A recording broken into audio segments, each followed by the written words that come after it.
You ended up being introduced by Larry David to, part of one of the most famous dynasties in this country, and you ended up marrying one of the Kennedys. I did not grow up that way. My family, we never talked politics. If I asked my mom who she was voting for, she'd say none of my business. There are some things you don't talk about with people, and politics is one of them. I didn't have an idea of who the Kennedys were. I would have never in a million years imagined that this would be my life. It's a fine line to still find the comedy and the fun in situations. A lot of times we'll be at a big dinner table and somebody will be a low talker. And they are talking about something very serious.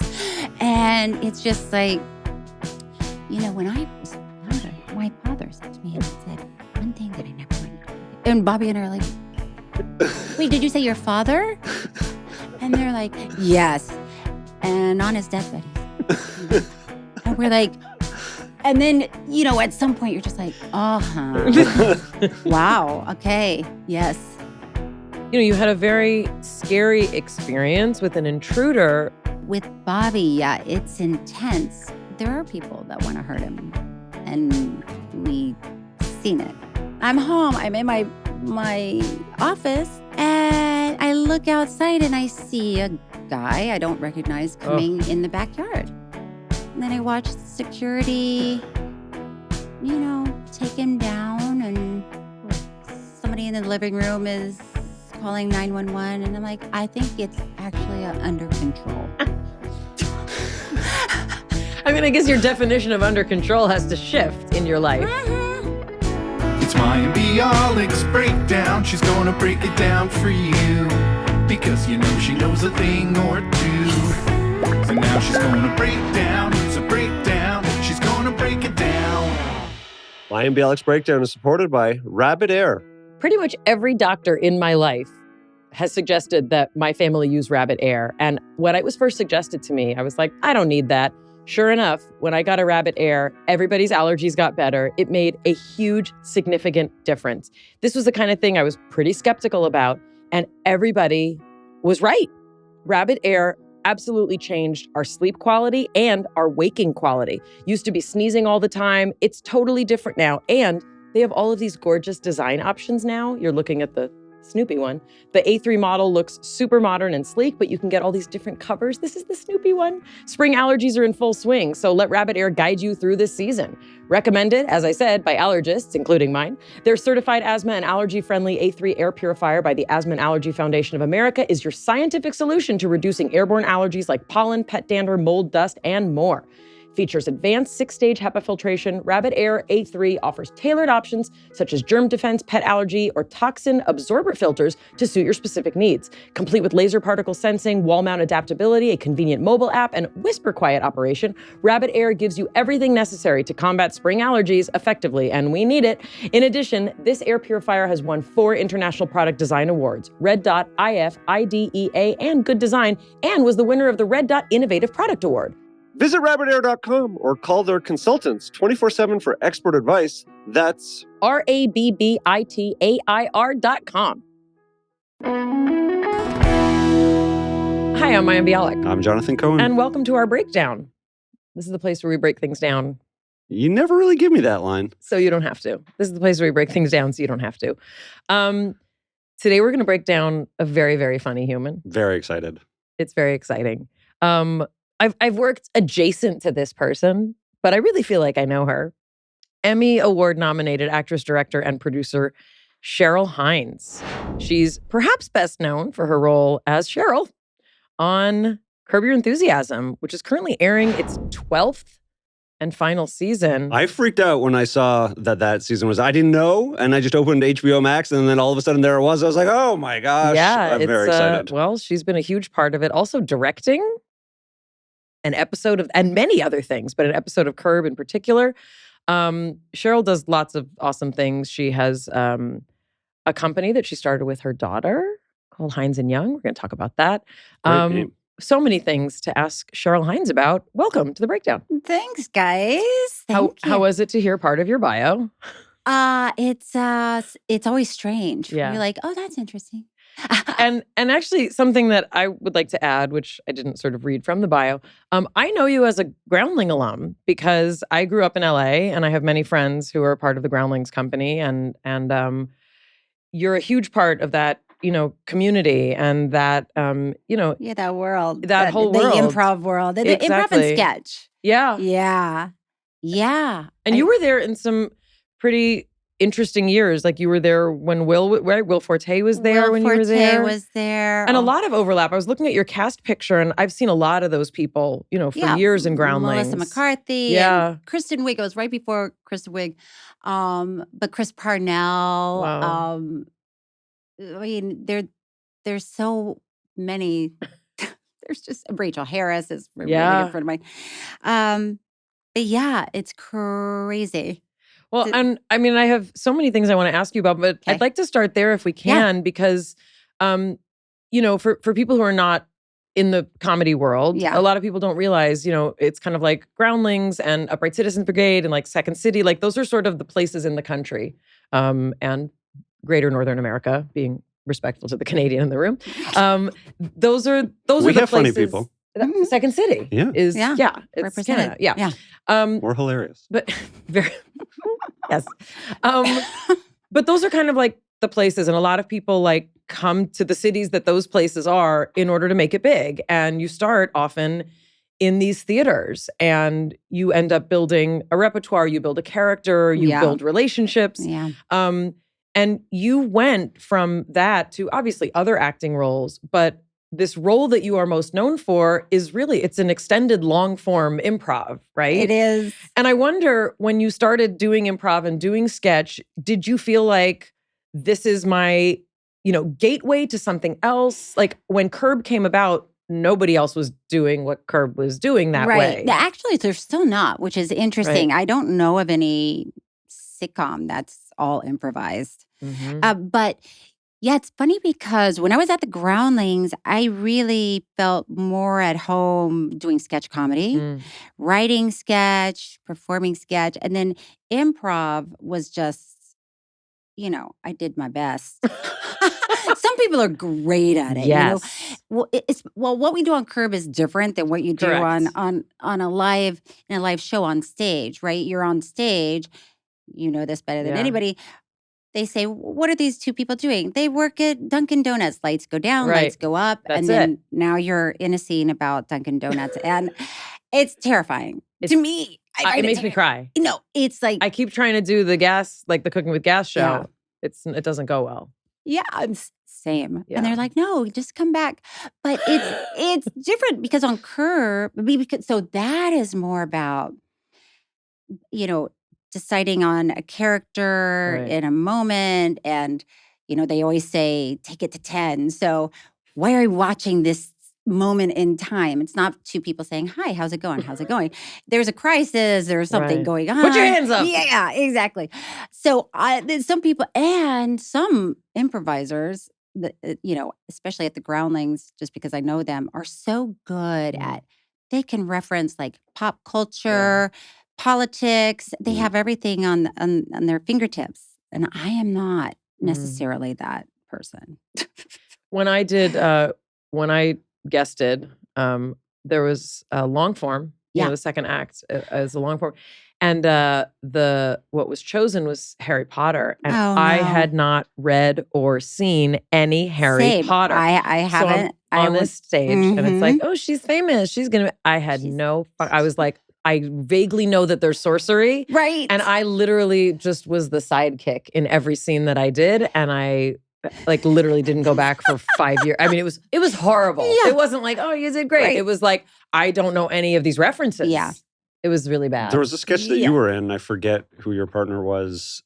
Tim? When I did it more recently. Yeah. And the reference was a book that he clearly didn't know. And Mayim didn't know that he didn't know it. We had to do like a Dr. Seuss book. Yeah, and he had not I don't know why he ever- didn't know what Dr. Seuss was, but he didn't get the rhyming thing. So I kept rhyming. It was sometimes it's funny, but the Harry Potter one, if you have to have a reference, that's very, very difficult. Right. But were there specific characters then that you enjoyed creating in your time there that were more part of like, I like writing and creating this world as opposed to improv? Yes. Yeah, I had some fun characters. And, there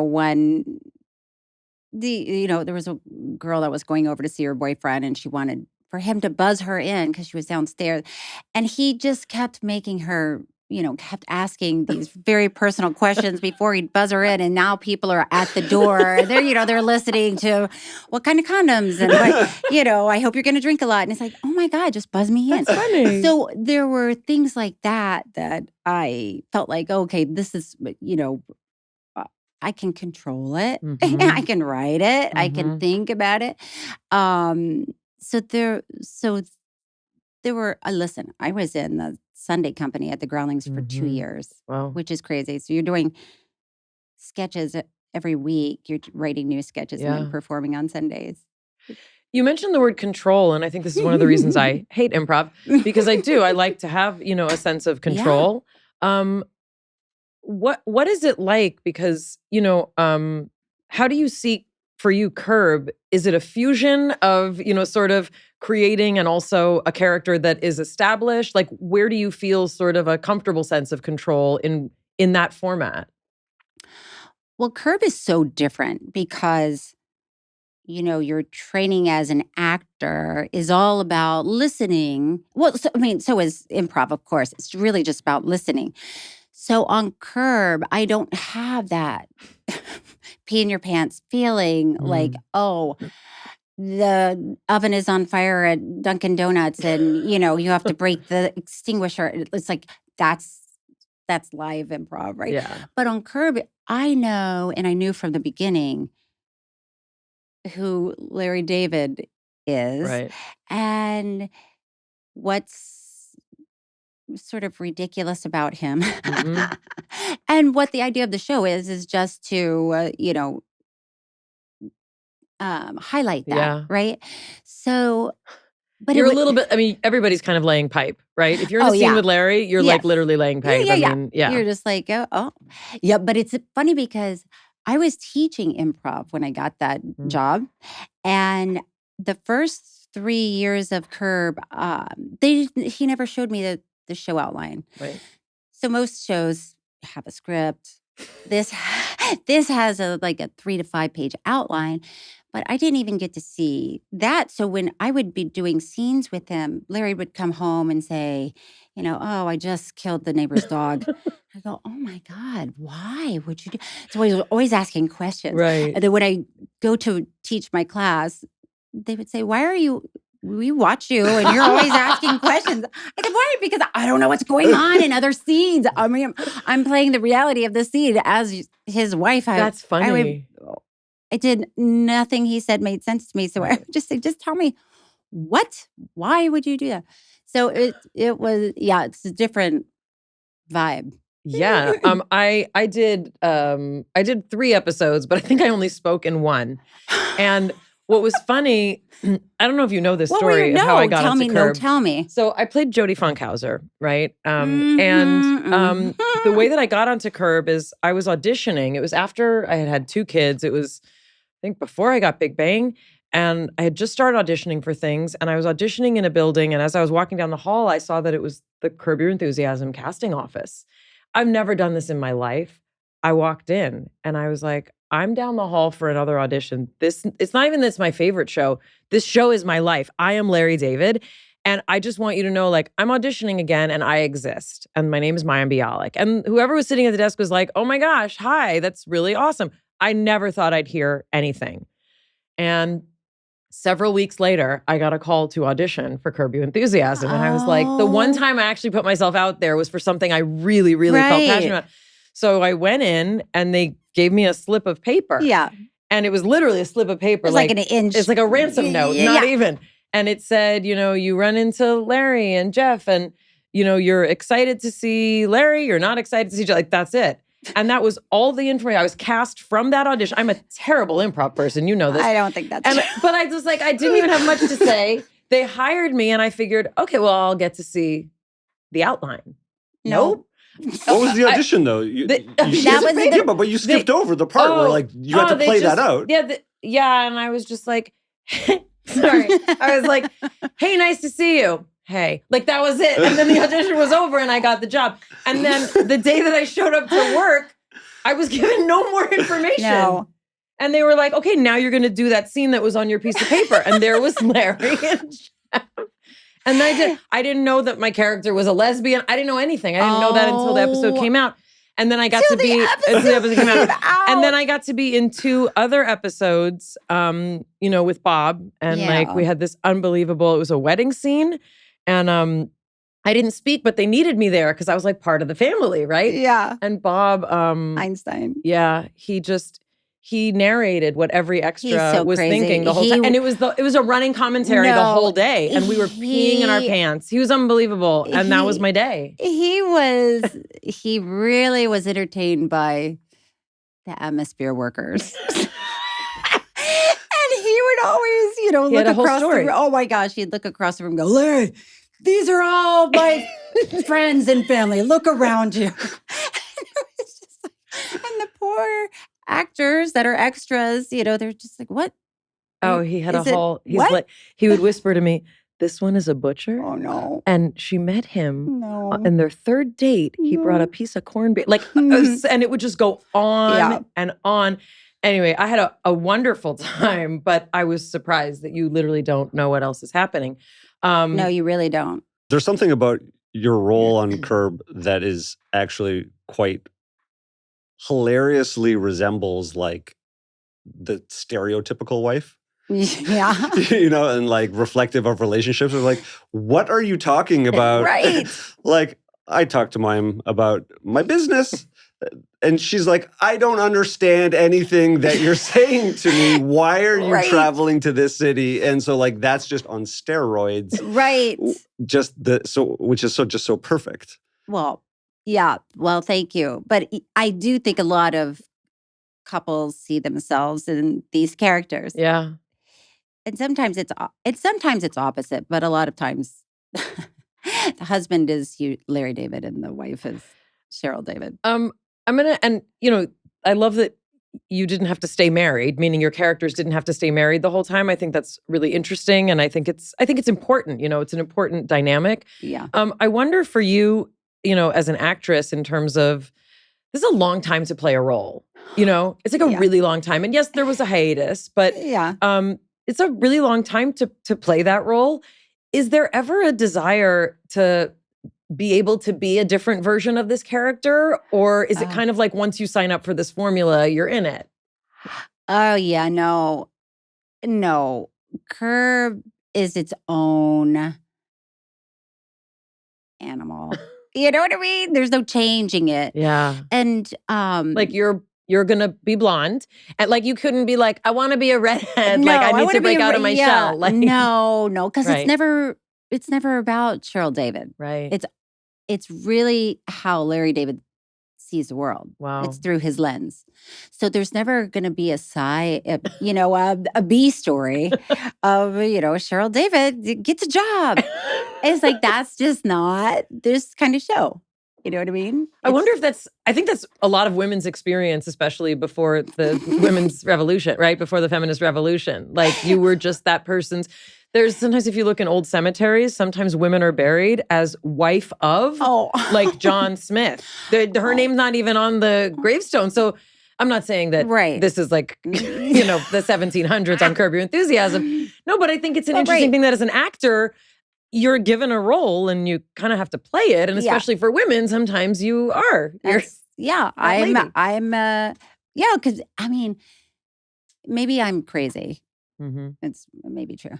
I think it was on SNL. This is years and years ago.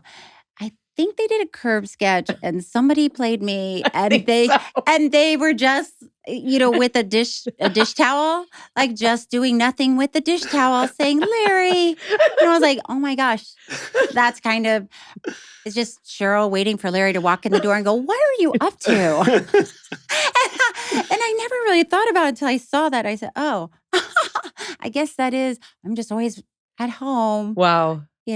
Larry, you know what I mean? Or we're out to dinner or something. But if there isn't the one person grounded in some form of reality, you don't really see how absurd it is. Right. So like No, you're you're the audience in that sense. You're the person helping us understand. I'm just trying to think about like the audience who may be listening that like hasn't seen Curb.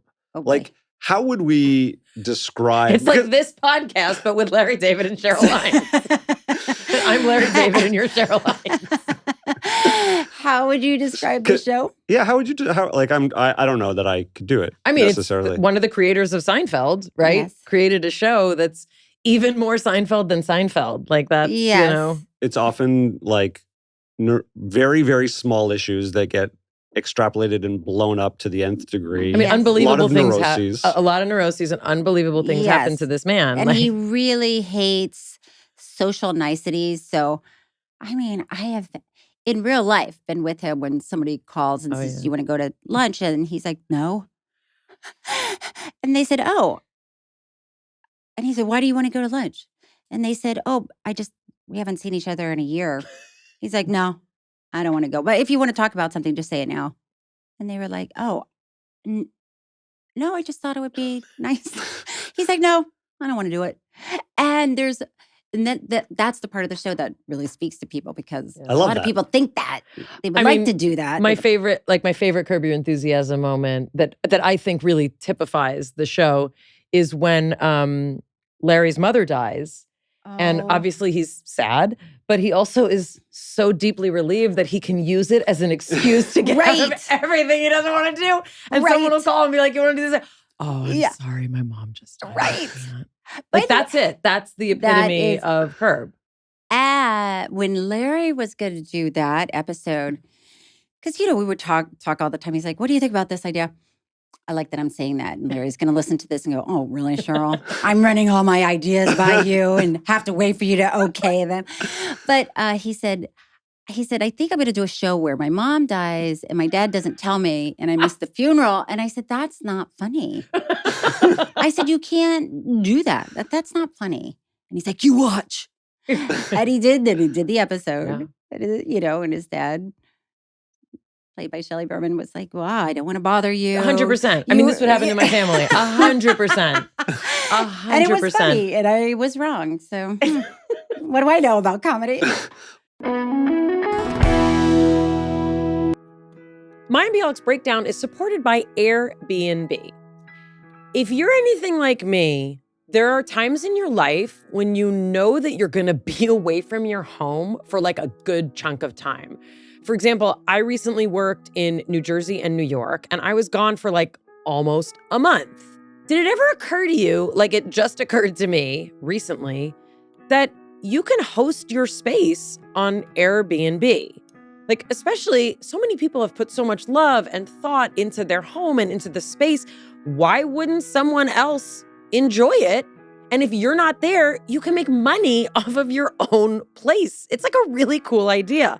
So Airbnb hosting is such a great way to earn extra money, even if it's just when you happen to be out of town. It's also a way to share your home and the things that you love about it and all of the work that you've put into your space to make it beautiful and let other people enjoy it too. And you can make some extra money. Your home might be worth more than you think. Find out how much at airbnb.com/host. Were there ideas that sort of were discarded because they were too crazy that you were like, oh, thank gosh they didn't do that? Or oh, I don't know any that were discarded because they were too I know, crazy. I'm thinking of the ski lift and it's Shabbat and she doesn't want to violate Shabbat, so it's just to jump off the ski But by lift. the way, that was based on a true story. It's literally, my father passed away almost 10 years ago, and like one of the saddest things is that he could not experience Curb Your Enthusiasm because it's like, it's our life. And my dad and I have so many Larry David, like, just things happen to me that shouldn't happen to people. And then I watch Curb and I'm like, it's not just me. It's happening to Larry. Anyway. Yeah. I do want to talk about losing Richard Lewis. And this is, a huge icon, obviously, in the comedy world and such a huge component of this show and of, obviously, him and Larry's relationship. Anything you'd like to talk about? Happy to give you a little space to share anything about Richard. I appreciate that. I mean, I loved Richard. And I had the biggest crush on him, when I was younger and he was this, tortured stand-up. And I was like, I like that guy. Yeah. And then when I got to work on Curb with him, it was really a dream come true. And he was as neurotic as one might think. So I remember, because from being on the show, there's no rehearsal for the scene. Nobody talks about what's going to happen in the scene. Larry wants it all to just be, to capture the moment, So even if you do have a tiny rehearsal, you speak gibberish. If you said, oh, I'll come over here and I'll sit down and I'll say la-da-da, bing, bing, and then I'll walk out the door. So this was early on. Larry and I were across the room. Richard was on the other side. And before we're rolling, Larry and I are talking about nothing, what we're going to have for lunch. Nothing at all interesting. And Richard's like, what are you guys talking about? It's like, no, we're not talking about anything. You guys are coming up with lines. Are you coming up with something funny? Because I've got funny stuff. And Larry's like, don't have funny stuff. Don't think about what you're going to say. And he's like, well, you guys are over there talking about what you're going to say.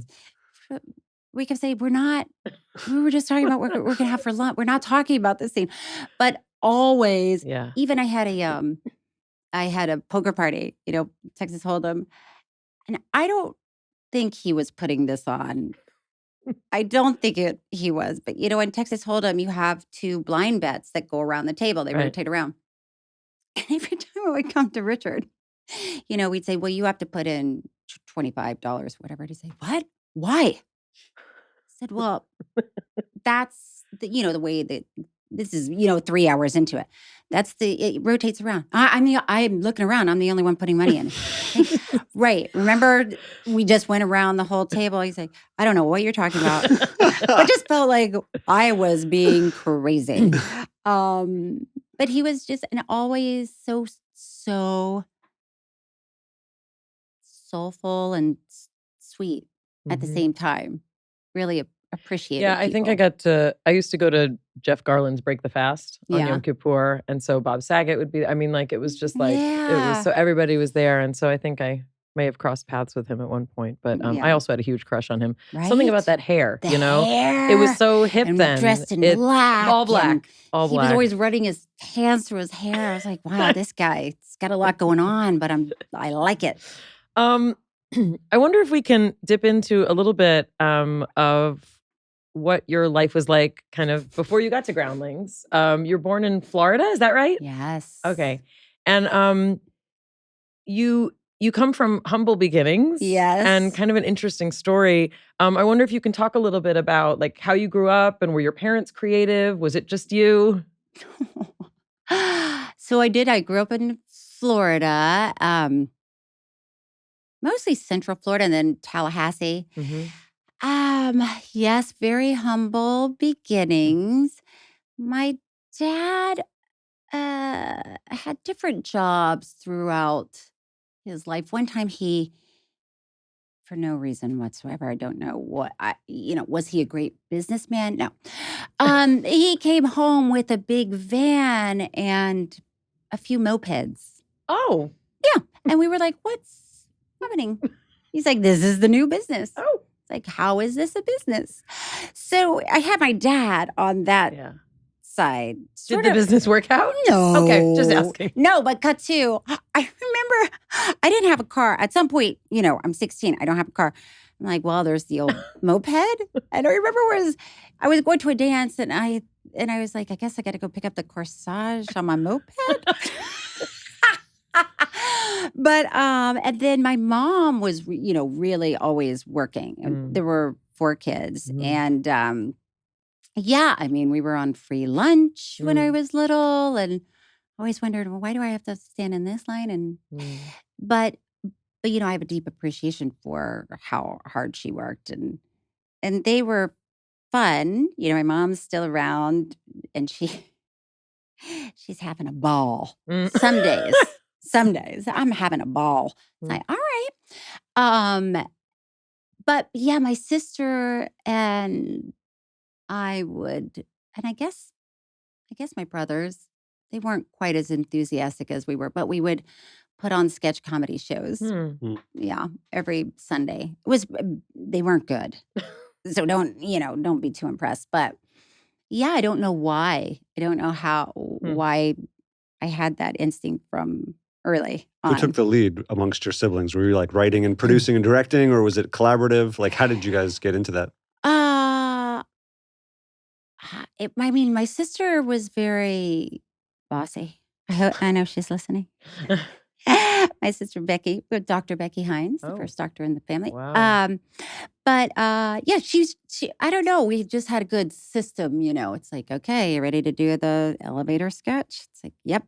And then whatever friends were over, we'd make them wear a hat and tell them what to do. What number are you in birth order? The 3. Okay, the 3rd. So it went my brother, boy. Yeah, Chris, who passed away. It's very I'm sorry. sad. Thank you. My sister, Okay. me, and then I have a younger brother. Got it. Yeah. Wow. Are any of them creative, or are you really the? They're creative. My sister Becky is very creative. Right. Now Mike is listening, going, "Okay, what am I?" Well, I'm just so are they musicians? Are they actors? Are they? Becky she's a great writer. Mhm. She's an idea person and a good executor. So my dad had ideas. It was just like, Got it. I just bought some mopeds. Like, well, and then Mike is more of a, well, he was teaching. And then when I started Hines and Young, he's now running our warehouse. Oh, cool. So he's a worker. Like, yeah, I get it all done. It's like, okay. Huh. Did you always know you wanted to be an actor? Yes. Were there other things you were interested in, or you felt like that was a? Well, I felt like that. I never felt like there was going to be anything other than that. But after I graduated from high school, I didn't think I was going to go to college. I couldn't afford it for one thing, but also didn't have a desire. And I went to beauty school. Wow. And I got my cosmetology license. And then while I was in beauty school, all of my friends were in college. And I kept thinking, oh boy, when they graduate, are they going to be smarter than me? Like, what are they teaching? What do they know that I don't know? So I felt like I really need to go to college just to see what I'm missing, if for no other reason. So I worked in a salon during the day and I bartended at night for probably a year and just saved as much money as I could. And then I put myself through school. Wow. Where did you go to school? Where didn't I go to school? Got it. I graduated from the University of Central Florida. Wow. Yeah. State school. That's awesome. Yeah. No, it was great. I had a really great experience, and I majored in television production, minored in theater. I wanted to major in theater, but I couldn't because I couldn't be in the plays at night because I had to work. Wow. That's a slog to put yourself through school that. I mean, that's no joke. By the way, I still owed on student loans when I got Curb Your Enthusiasm. Wow. Yeah. That's They're paid off incredible. now. Yeah. Believe it or not. That's incredible though. What I'm really fascinated with beauty school. I mean, partly my gosh. Okay, so partly because if you grew up watching the movie Grease, which was my favorite. Right. I watched it. Yeah. I was born in 1975. So I was the perfect age to fall in love with Grease, right? And so there's a whole thing about beauty school. Yeah. It's throughout, beauty school dropout. Yeah. Anyway, but it always really fascinated me. And then my mom, was raised in the 50s and 60s. And so like I also grew up with like these amazing stories based on photos of like they would wrap toilet paper around their beehive and you'd sleep in it and just like all the like cool things about like hair and all the things, she would iron her hair in the 70s, like on her body. She once burned herself. Anyway, what did you have like a specialty or like did you love doing hair? Did you love doing makeup? Like what did you do? Okay.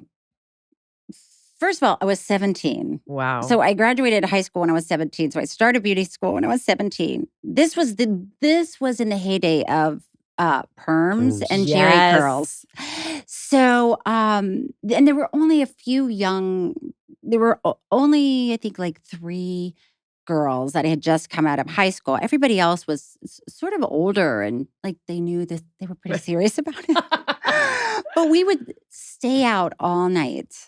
We would go to school in the morning, shampoo each other's hair, put it in curlers, and then sleep under the hairdryer. Wow. Till my instructor would, bang on the hairdryer and say, you can't sleep all day in this class. So, what was I good at? I don't know. Haircuts, I guess. Okay. Not color. Okay. Color. It's come quite a distance since probably what it was like. Yes. Not that you're that old. I'm just saying the technology first of all, is. I am that old. And second of all, it hasn't changed that much. Right. But perms were tough because, you can really burn somebody's hair off. Yeah, no shit. And this one guy that I met, we were talking, he said, "Oh, did you do pocket perms?" And I said, What's that? What is a pocket perm? And he said, well, when I was in beauty school and I would give somebody a perm, when I would rinse the hair in the rod, sometimes the whole rod with the hair wrapped around it would just break off and drop into the shampoo bowl. He said, and I would just reach in and grab it and put it in my pocket before they noticed that their hair just fell out. Because the chemicals are so harsh. They're so strong. I mean, you're literally they're trying to change the follicle. Yes. It doesn't want to change. You soften the hair. This is not a perm, by the way. This is the real deal. Well, by the way, if I let my hair go, it would look like that. My hair is curly. I didn't know that. No, it's crazy. And when I was in Florida, when I first started out, I mean, my hair was just curly, frizzy, not cute curly. Well, Florida weather is it's not. And my agent, I had an agent at the time, and this is before I had done anything. He said, well, you've been booked for a print job. I was like, a print job? Like a model? Somebody looked at my picture and they want me for a print job? And they said, yeah. I said, oh my God, that's amazing. So I get to the job and I said, what do you need me to do? And they said, this is for a salon. We correct people that have bad perms. And they said, we just need you to hold up some of your hair. You mean your regular hair? My hair. And I don't even have a perm. And to look at You were the before. I was the before. And look at my hair with a face like, uh-oh. Look at my hair. And then when they ran it, they said, bad perm, we can help. How much did you get paid for that? Oh I have no idea, like $50. Oh my gosh. Nothing, probably just a sandwich. And you were the before. Mm-hmm. Mm-hmm. Wow. Do you have yours, do you straighten it every day or you do something to it now that makes it stay straight? Well, first of all, it helps that there's not the humidity. Right. Second of all, I do keratin treatments. Oh, okay. So you do a thing so you don't have to do it. And third of all, yes, I straighten it. I just blow it out. Right. I won't. I refuse. That's not going to be me. Do you ever let it go? Perfect. I don't. This is very new that it started doing this. Everyone's confused. You mean it started curling? Yes, I don't have curly hair. That's clearly it's really the case. Cute. It's. Do you feel weird? I mean, I had stick straight hair. Stick straight when I was a kid, and then when I hit puberty, it got. What we call a Jufro, which is half curly, half straight, curly underneath, but straight on the outside. Yeah, hard to do something. Very hard. Yeah. And then I just had hippie chick hair, even when I was on Curb. I don't even remember what they did with it, but it was just. Probably not a lot. Yeah, not a lot. Mm-hmm. It was just kind of, I don't know. But then it kind of later in life started curling. And I'm through menopause, so that must be it. This is my wise hair. Can't you tell? But I think I look like a 1930s child. You know, like those like Clarabow pictures. 30s. Because No, like, it looks cute. Okay, well, thanks. I mean, honestly, it does kind of look like you have a perm. I mean, in a She's good going way. back to the 80s. A body wave. It's not. If you use larger rods. A friend of mine, wave. I mean, I had to. You could be the before picture. I have a friend who was kind of a new friend. We met like as adults, and she's got this really awesome curly hair. And she, I think she was just waiting till we were close enough for her to ask, "What do you use in your hair?" To which the answer was, "I don't use anything. I don't know." And she suggested what she uses, and I think it was her way of being like, letting you know. Like, yeah, you don't need to look like that. And so now, when I get out of it, and I learned, if you have curly hair, you can't just take a towel and be like, because No. I did it. That's what I've been doing. No, you have to scrunch. Yeah. Yeah. Scrunch it. Otherwise, So it gets now- too frizzy. And So now I scrunch, and then this stuff that she told me to buy, it I put a little, texturizes. and I go like that. It looks good. He likes how it looks like the next day when it's like standing on like it end. big? I look like Einstein. Big and yeah. crazy. If you look at her Instagram and you scroll, there's a handful of times where it's just like Einstein. And she looks, I think it's like very punk rock. Very wise. And a little bit, artistic and a little bit badass. And I'm like, Yeah. just let Go with it that. go all And the way. The my grandmother and my mother both had a really, really distinct white stripe, and I had them Really? color my hair, so I've started to get what I can tell will be my white, which I'm very excited about. You're ready for And it? I'm totally ready. Anyway, okay, enough That's about interesting. my hair in particular. Mayim Bialik's breakdown is supported by Third Love. Ever wonder if you want a bra that's sexy or one that's comfortable? Well, thanks to Third Love, you don't have to wonder. You can have both. Third Love was started to take the frustration, ick, and ugh out of bra shopping. They make solutions for every bra problem, also known as broblems. Their bras make it easy to bring back the support you've been missing. You get smoothing you know where, and they have straps that actually stay put. They're designed at their headquarters in San Francisco, made from premium materials, and every style is put through hours of wear testing on real women. They even use themselves for testing before it's given the stamp of boob approval. Comfort and support are guaranteed, and whether you're a double A cup or an H cup, their virtual fitting room will help you find your perfect fit fast. They also have half cups. Didn't know I was one until Third Love. At Third Love, bras can be sexy and comfortable. Comfort and support are guaranteed. Visit their virtual fitting room to find your perfect fit fast. Time to get your problem solved. Use code podcast15 for $15 off your first order at thirdlove.com. Now, a word from our sponsors at Betterment. Let's talk about hustle culture. You know, the whole rise and grind, go big or go home thing. It's a lifestyle that may not be for you, but one that your money can handle thanks to Betterment. Betterment is the automated investing and savings app that makes your money hustle. How? Their automated technology optimizes your investments again and again. With Betterment, your money is taking ice baths at 5 a.m. while you get your well-deserved rest. Your money downs protein smoothies and automatically reinvests your dividends, all before you head out the door. Your money is like a workaholic, but you don't have to be because you've got Betterment, the automated investing and savings app that makes your money hustle. Visit betterment.com to get started. Investing involves risk. Performance is not guaranteed. Mayim Bialik's breakdown is supported by Nom Nom. Your dog is a member of the family. Serve them the top quality food they deserve. Serve them Nom Nom. Nom Nom delivers freshly made dog food personalized to your dog's preferences and unique caloric needs. Dogs love great tasting meals, and why wouldn't they? Just like us. Yet their nutritional needs are very different than ours. That's why Nom Nom's nutrient-packed recipes are developed by board-certified veterinary nutritionists, freshly made, shipped free to your door. It's made with 100% premium ingredients, which means 0% freaky fillers or funky stuff. Nom Nom has already delivered over 40 million meals. That's because the best dogs, like yours, deserve the best food. Nom Nom. Whether it's at Chewy.com, PetSmart stores, or delivered straight to your door, Nom Nom provides your dog's favorite recipes whenever, wherever, and however you want them. Alyssa here at our company loves her dog Chad so much and feels better giving him better nutrition by feeding him Nom Nom. He loves it so much, he literally runs to the freezer every time they open it. Nom Face assured or your money back guaranteed. Nom Face is Nom speak for dogs deliriously excited about dinner, for those of you who may be unfamiliar. Nom Nom's now available at Chewy.com and your local PetSmart stores, or for 50% off your no-risk trial box, go to trynom.com/breakdown, spelled trynom.com/breakdown for 50% off your first subscription order. I would like us to get from Florida to Los Angeles. Okay. Well, I mean, you also wanted to get from Florida to yeah, Los Angeles. I did. I was working at Universal Studios and bartending at night In Orlando. to save money to move. Mm. And then at some point, I packed up my Toyota Tercel and I drove across the country with my ex-boyfriend Mm. who was driving me crazy. And I was At the like, time, was he your ex? yes. Oh. And I was like, you can't go. And he said, I've never been out of Florida. This is my chance to leave Florida. And I was like, yeah, boy. Okay. And it was a Long car drive. It was a long car drive.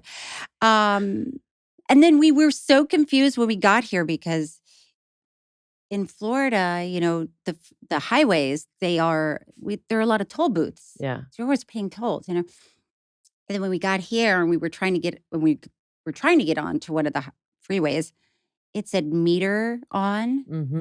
So we're like digging through, looking for quarters, and we're like, where do you put the quarters? People are honking. It's like, Oh my gosh. we're paying our toll. Just give us a second. And then at some point we said, okay, we're just going to have to gun it. I mean, we're going to get a ticket. I don't know. I can't find out where to put the money in. It didn't make sense to me. Yeah. So it was definitely a culture shock when Yeah. we moved here. Did you have a plan of what did you know about LA at the time? It was just like, I'm going to show up. I had a plan. I had a job at the Intercontinental Hotel in Okay. downtown. So I had a bartending job. There's a plan. That was a little plan. So that was good. And I had 2 friends that lived here. Hmm. So that was great. Actor friends. Yeah. One was a professional extra Okay. and his boyfriend. Okay. Who, well, can't say that they had strong careers. No, but they were people that you knew. Oh, really? Yeah. My best friends. Right. And so it was the 3 of us, So I bartended for a long time, and I've told this story a few times, but that's where I met one of Phil Hartman's sisters. She came to the hotel and she was sitting at the bar. We were talking. And she said, I want to go to the Groundlings because that's where my brother got his start. Oh my gosh. And I said, what's the Groundlings and who's your brother? And she told me, So you didn't know? No. Wow. So she said that, Phil Hartman started there doing stand-up and sketch. He was also a very good artist, she said. So after that, I went to the first Groundlings show that I could on my day off. I was so inspired by them. Wow. All I wanted to do was take a class there, but I didn't have enough money. I didn't even have a refrigerator. I didn't realize that some apartments don't come with refrigerators here. Strange in Los Angeles. Mm-hmm. But all I did was talk about wanting to take a class. And for my birthday, my regulars and the other wait staff chipped in to buy my first Groundlings class. Wow. And that's how it all began. That's unbelievable, though. I mean, yeah, it's pretty crazy. Yeah. And then was that kind of your into Groundlings, and then you were kind of in that system? Yes. So Lisa Kudrow was my first teacher. Wow. It was right before she got Friends. So she was on Mad About You. Uh-huh. Which I was starstruck. I was like, my teacher is on television. Like, you were, what do I call my sister? I'm like, you are not going to believe it. Wow. But Lisa was so funny and so smart and so quick. I was so inspired by her. And just all the people. I mean, when I was going through the school, that's when Sherry O'Terry and Will Ferrell were in the company. And I would just watch every show every weekend and just, wow. Yeah. How long were you there? Oh my God. Well, it takes a while to get through. Yeah. It probably took me 6 years to get through the classes. And then, like I said, I was in the Sunday company. So you're in the Sunday company before they ask you. You're invited to the main company. Mm-hmm. And that's where it usually goes off track for people because there are only 30 members of the Groundlings. So they can't invite someone to be a member until somebody else steps down. And it's tricky. a very democratic system. It's run by the people for the people, and Yes. Yeah, so you always have people watching you and talking about your writing and your performance, and it can be stressful. yeah. A lot of people audition for SNL and things like that from there. Did you ever audition? Was that I was dying to audition for SNL, but I did audition for Mad TV probably 3 times. And as a matter of fact, when I got Curb, I was sort of heartbroken by Mad TV because they had said, don't, supposedly to my agent, don't let her take another job because we want her. But that doesn't make sense because then why don't you just hire her? And then I auditioned for Curb, and Curb was just supposed to be a 1-hour special. So it didn't feel like it was going to change my life, And then it became a series. And then I would think back and think, oh, I'm so glad I didn't go to SNL or Mad TV. And you managed to also have a child somewhere in here. I did. So chronologically, I know, I'm trying to think. You're in LA, right? I was going to say, so you're in LA. When did you? And I know you're not married to the father of your daughter right now, but when did you get married? when did your personal life happen in Los Angeles? So I was single when I started Curb. Wow. Then I met Paul Young, my first husband, because he was on the board at the Groundlings. So I was on the board at the Groundlings. And so I don't know, probably between season 3 and season 4, something like that on Curb. But that's also is an indicator of how long we would go in between seasons. Right, because I was never pregnant on the show. Amazing. No. So got married, had a baby, and that didn't work out 100%. But and that baby is a grown up now. Now she's 20, and you started a company with her. Yes, that's the Young. Because I was like, oh, Hines and Young, because it's her daughter. It's the younger Hines, but no, her last name is. I just put it together. Yeah. Oh, it's funny that you. It takes her a minute. I like sometimes. that. No, but I like that idea made a different too. Story. So you started a company, which I know from having an 18-year-old that he's much more savvy about everything in the universe. Meaning, like, I don't know anything. I don't even know how to like put my clothes on without him being like, "Why did you put your sock on that way?" Ew. So you decided to start a company with a young person who's very savvy. Did you know you wanted to start this? Was it something that she wanted to do? How did it come about, especially as a family junction? Yeah. I was starting to get so sad thinking about her leaving. And I thought, wow, how can I keep her? How can I keep her close? Something that, she'd have to talk to me. That's why Jonathan started this podcast with me. You were ready to. I was ready to move out and grow up, right? And then Kat and I, we wanted to do something that didn't use single-use plastics. So just being, I'll say, in the beauty world, which I'm not necessarily, but I do have a history in it. Yes, you do. So I really pay attention to products, and the beauty industry is really bad about single-use plastics. So Kat, my daughter, and I wanted to try to do a company that didn't use single-use plastics, but made a line that we both like, which wasn't easy, but it was great, because we have body creams and we have candles and we have 4 different scents and scent stories, and they all smell amazing. And so we had to agree on what it's going to look like, what it's going to smell like, what it's going to feel like.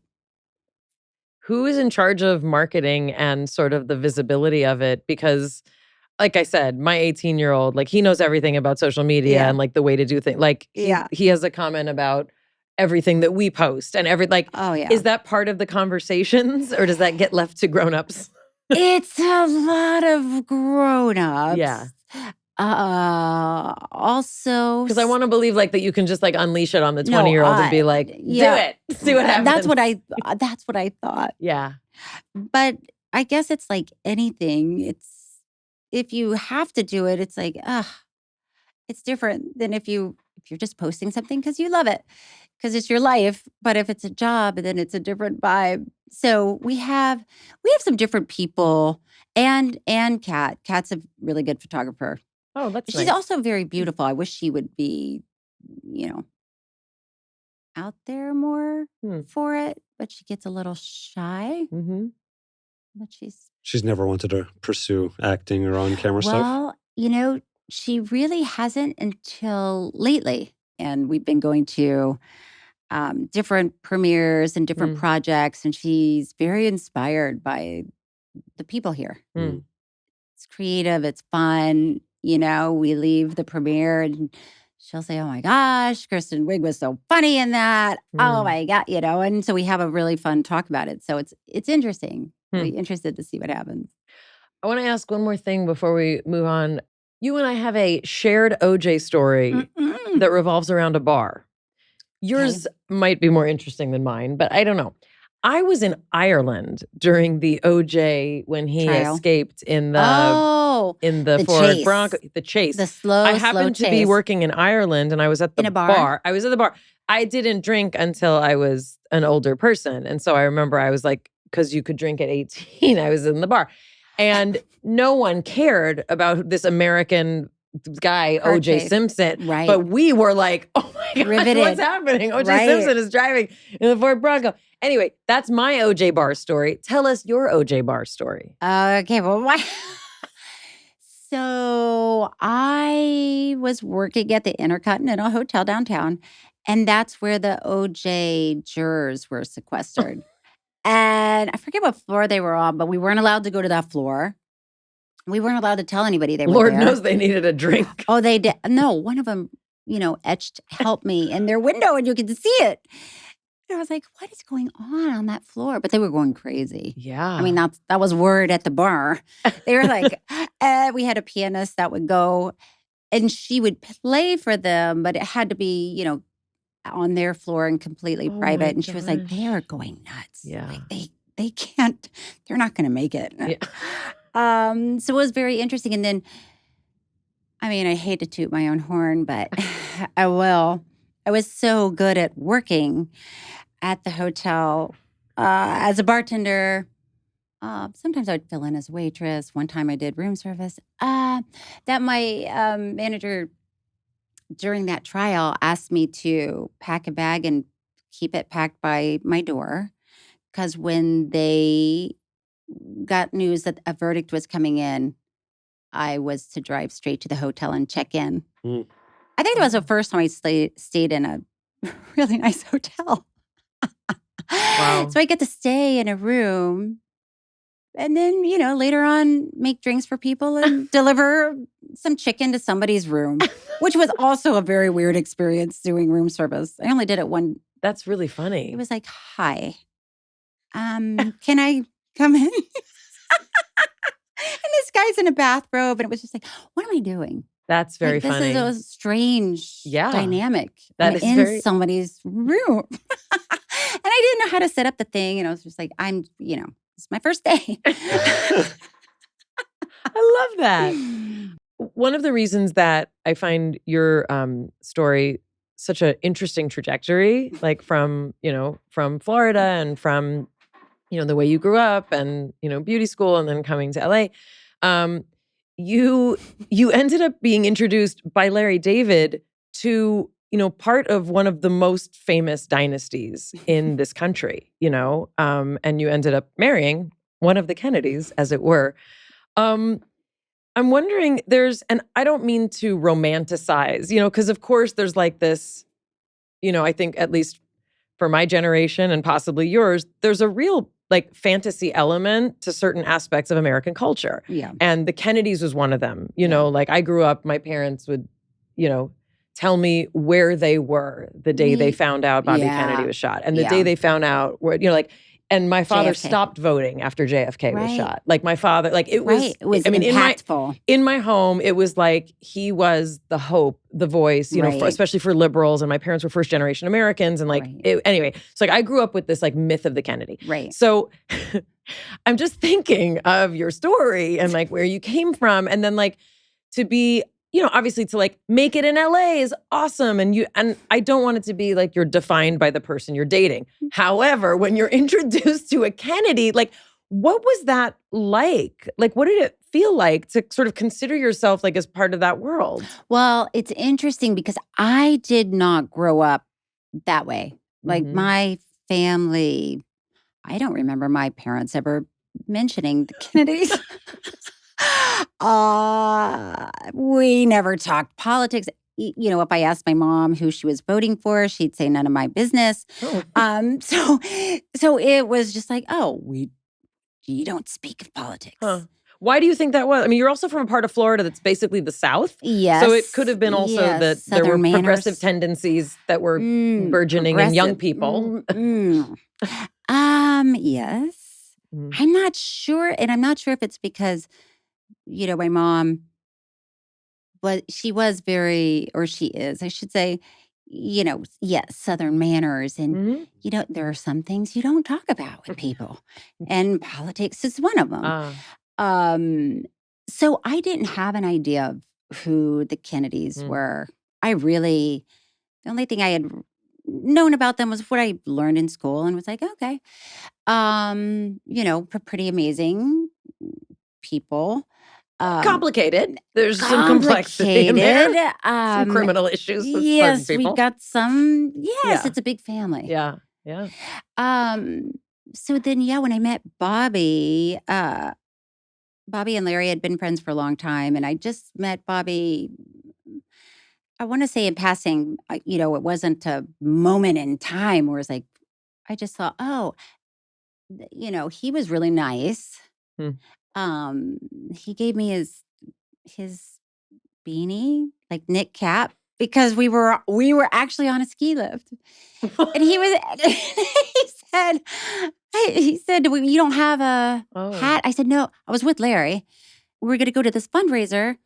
No intention of skiing." And then we get there, and Bobby's like, "Okay, what size shoe do you wear? We got these skis." Next thing you know, Larry and I have skis on, and we're headed to the ski lift. And Bobby said, "Well, why don't you have anything on your head?" I go, I didn't even. And he said, "Well, here, take this." I said, That's intimate to give someone a beanie. I said, "Now you're going to be cold." He goes, "I'll be fine." I know. And I was just like, who is the guy in pleated khakis that just gave me a beanie? Like, that's very nice. You know, meanwhile, Larry's like bundled up, like, "Of course you're not getting my beanie. Why wouldn't you bring one if you wanted one?" You know, it was just another I'm surprised day. you didn't take the one that Bobby gave you. Me too. Me too. And then, you know, really, Bobby was just an acquaintance for years. And you were both married. You both got divorced. Yeah, he lived in New York. I lived here, and then at some point I saw that he was going through divorce. I was going through a divorce, and this fundraiser was happening, you know, at the same time every year. And I thought, oh, it'll be interesting to talk to him because it's hard going through a divorce. Did you have a little feeling? I mean, that's when I feel like I really met him. Because I'm a divorced lady, and sometimes like you're divorced and you're kind of like, everyone's a potential target for my love. Who can I take prisoner next? Sorry. Well, it was weird.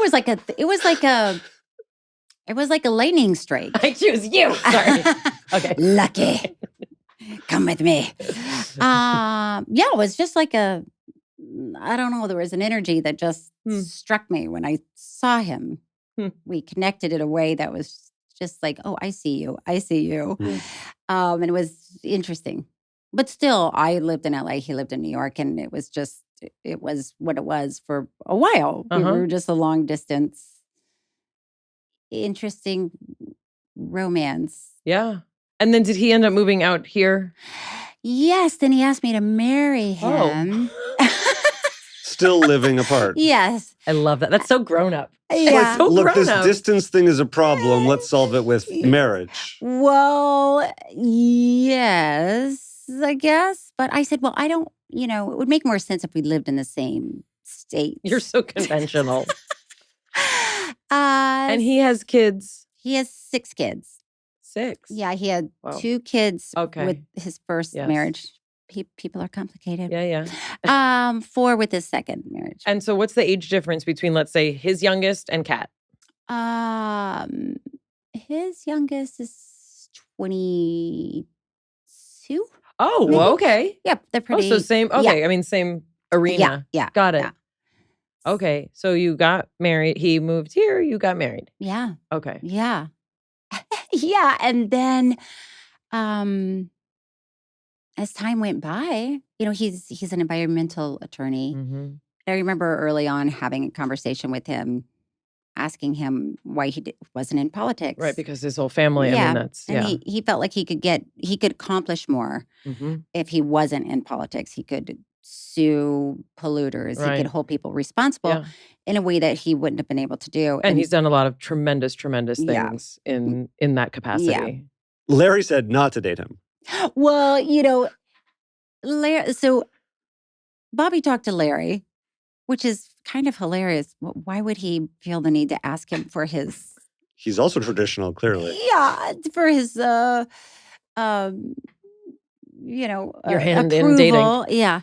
And Larry was like, yeah, I mean, and then when I talked to Larry and I said, so it does look like Bobby and I are going to start seeing each other. He's like, that's a terrible idea. It's never going to last. I was like, okay. But I couldn't tell you, there's not one name that if I had said that person, George Clooney, Larry would be like, that's a terrible idea. It's never going to last. It doesn't matter who it was. There's never a world in which Larry would be like, that sounds great. Right. Because Larry hates love or Larry's territorial over you? Well, Larry doesn't like people. Yeah. And is pretty I sure. totally get it. It's Makes like- total sense to me. Yeah. And probably looking back, it's like, He's a misanthrope. He's a his lovable two worlds. misanthrope. Yeah, Bobby and I were Mm. in his orbit, but 2 different. I mean, this is a shidduch for the ages. This is a match for the ages that Larry made, though. I mean, he's a matchmaker. He needs 2 more, right? He needs 2 more to get a place in heaven. So, I also, we can totally cut out that, like, for me, I have like a princess fantasy about the Kennedys, and clearly Cheryl was like, not so much. No, we can cut that out. No, but you should leave that in because a lot of people like, feel that way. Like JFK Jr., like that. Oh, yeah. I mean, I grew up with that as Right. like, this is it. It's Like like the this is ultimate. ours. He's ours now. Like my Right. parents had, anyway, it's like a whole thing. Right. My parents are New Yorkers. It's like a thing. Anyway, but the second level of like, not just like, oh, you're like from where you came from, like I'm meeting a Kennedy, like whatever. You are now married to someone who's running for president of the United States. I've Mhm. never spoken to someone in my life. I've never gotten to be this close to someone who's in this enormously complicated Me either. situation. That's a huge change in your relationship, meaning Yes. it's not just like, oh, you're a public person, you're an actress, you can handle it. This is like next level. It's of next like, level. Yeah. Yes. It was a long conversation. I mean, it was Maybe more than one conversation. It was probably over the course of 4 or 5 months. Wow. Where I kept thinking, maybe he'll change his mind. Right, because you don't want to be the one to be like, no, don't. I No. don't want you to. Like, because that's Right. if he feels that strongly, especially Right. after all that. Right. So But you have to get your head around it. it definitely is his calling. Like he feels it in a very visceral Ancestral. way. Yeah. I mean, So he feels it, and this is what he is meant to do. And so that is really yeah, but it's not like, honey, I'd like to go back to law school. Can you like work a couple extra shifts at the dry cleaner so I can become a lawyer? This is like, I'm going to thrust our life. I mean, it's thrusting your life. Everything about you is open for the Mhm. public, right? And him, Yeah. It is. I would have never in a million years imagined that this would be my life. Just because I've never been interested in politics. I'm not really that person that's excited to go listen to a lot of people talk about politics for 5 hours. That's It's like, the name of the game right now. and I'm just like, oh my God. Okay. Right. There's very few jokes. Not a lot of jokes. They're not hilarious people usually. Yeah. Sorry, politicians that are listening that are like, I actually am funny. But if you're comparing the Groundlings Yeah. and like Or professional Curb. What is comedians, like going to work at Curb versus People like are going to doing work on the bits. campaign trail? Well, that's the thing. It's like, I am from a world of comedy where we're doing, bits about pickles, pickleball, or, your glasses or your hair. And these bits could go on for 2 hours. No, and, this is like the real world. and now you're talking about now- national security. oh and my gosh. And as actors, we literally play make believe for a living. Right. We are paid to pretend and Right. dress up. And this is like the realest thing there is that your husband is running for the presidency. No, it is so real. It is very surreal. Yeah. And sometimes I feel like, oh, this is like a scene from a movie because we'll be dressed up, Yeah. walking through strange hallways. Like you're always going down weird hallways that nobody's ever seen or heard of. And, security is with us. And it's like, you walk when they say walk because you don't know what's going on out there. Yeah. So it's just it's a different world. And you're like, whoa. And then somebody will open a door and they'll be like, are you ready? Wow. And you'll say, yes. I don't know what the question really is, but yes. Open the door. And then there were 500 people there waiting to say hello and to meet Bobby. And it's just like, wow, it's interesting. It's also interesting, your role on Curb Your Enthusiasm is, as you said, kind of supplying the support for a very high profile character, right? And in some ways, I mean, for any politician, they're all playing a part, right? And you are also in this position of like, Yeah. I mean, I also think of you as this like spontaneous, funny person who's also trained and extremely gifted at being funny, saying whatever you want. And you're now in a place where you have to be so You have to consider careful. your Yeah. words. What's that like? Sometimes it's hard. I mean, the first big interview I did was with the New York Times, and yes, I read it.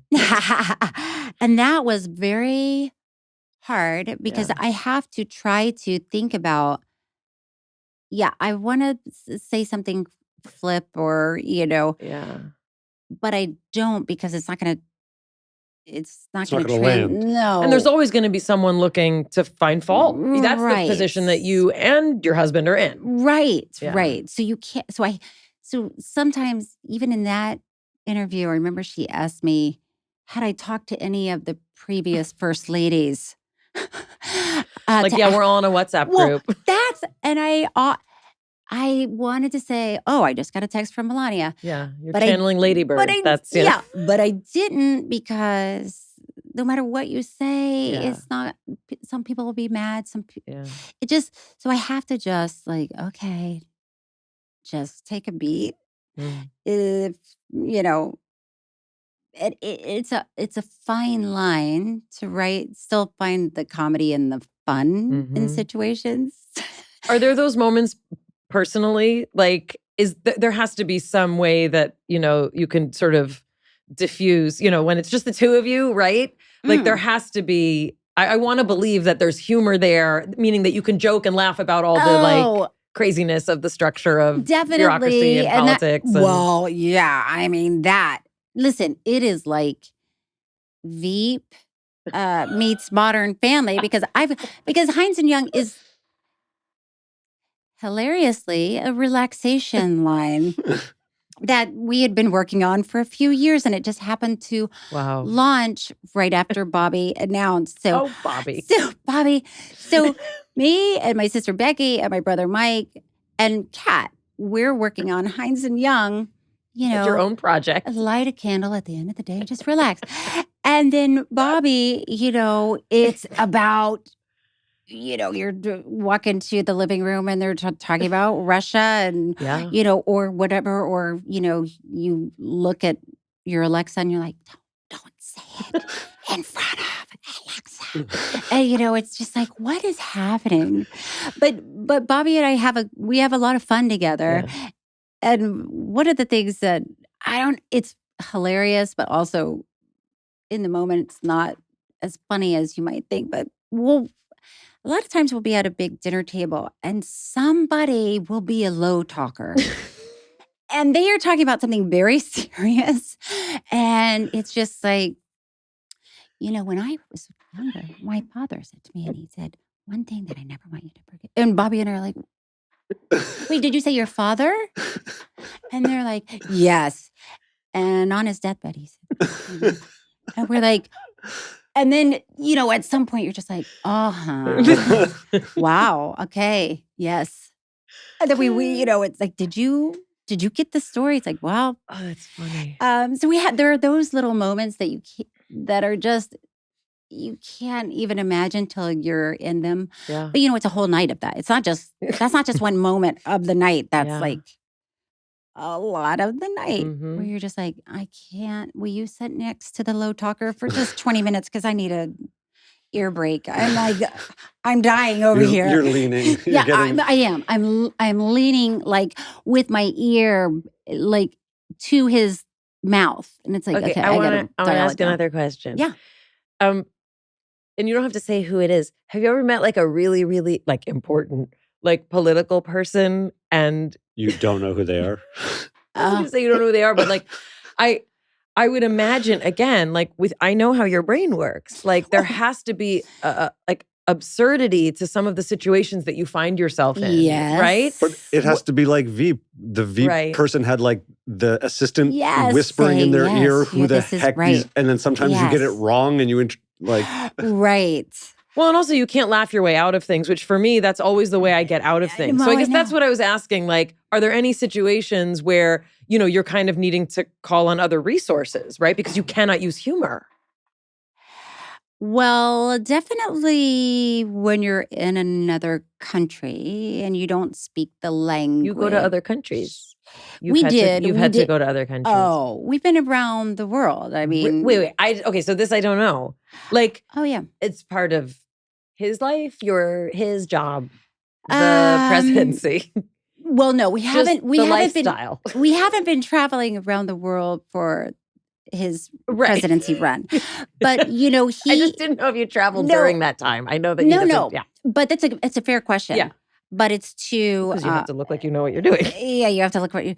But Bobby has dedicated his life to clean water around the world. Got it. So with Waterkeeper Alliance, so we went to Bhutan. Oh. We've been to India. We've been to. I mean, you name it. We've probably been there. And you are then. You have to be presentable and you have to interact in all these situations. Right. So even in, some place like Bhutan where you don't really know the I'm going to Google culture. It's very sweet. I'm looking on a map. I know that I know where it is roughly. I just want to see on a map. Yeah. Got it. Okay. But Eastern Himalayan edge. That's where it is.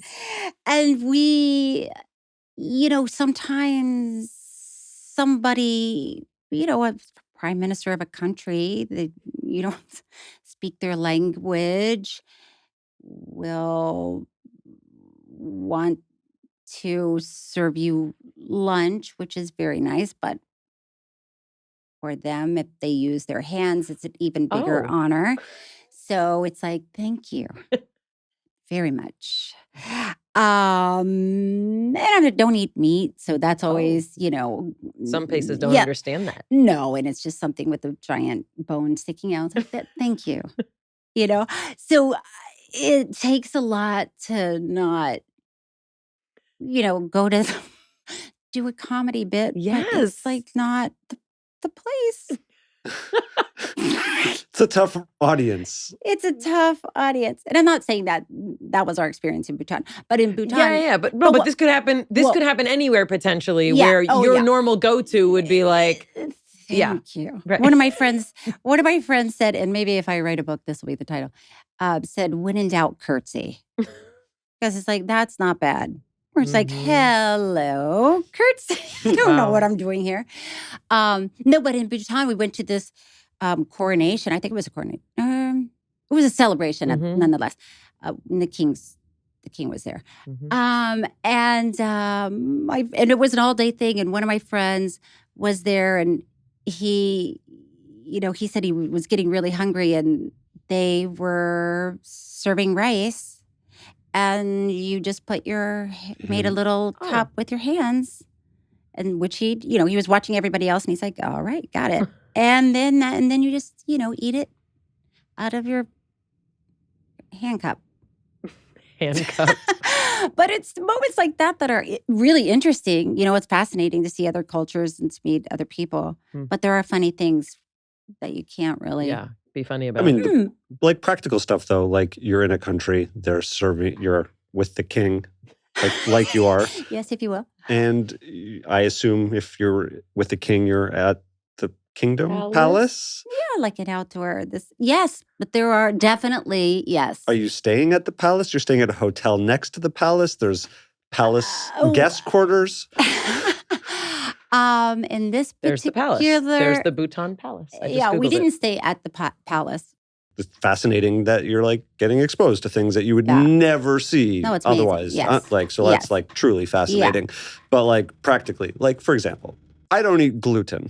And that can be a tough adjustment. Yeah, for example, if you go to Texas, Yes. If I go to somewhere and I don't eat meat, and you're hungry, but they're like, what do? You keep a pack of peanuts in your purse.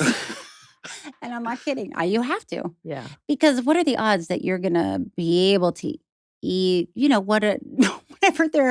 Whatever somebody's serving in the moment. You just have to.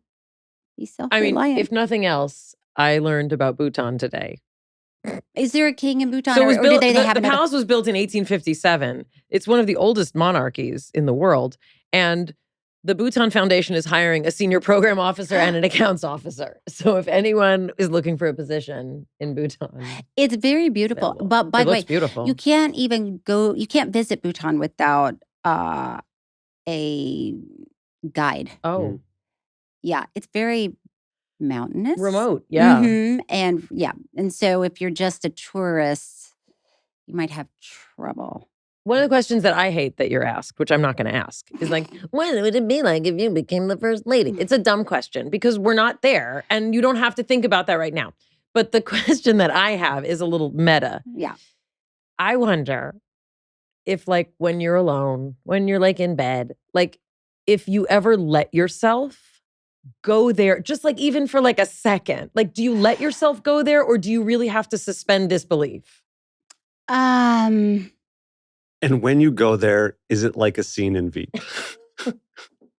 Well, it's really weird because there are parts of it that I can imagine because we already are living it. I've been to lack of privacy. But even, dinners where there's protocol and you have to know who's at the table and you have to know what you can and can't talk about. So we were already doing that, so I can imagine that.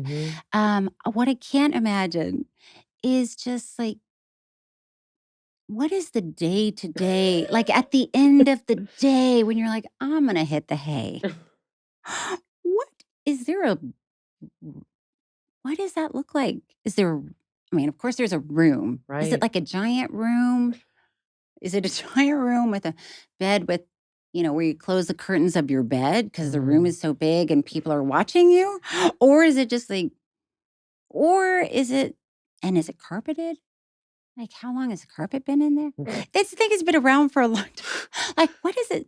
What does it smell like inside? What does it feel like to have that as your home is, I think, kind of the question, right? Like, not just like...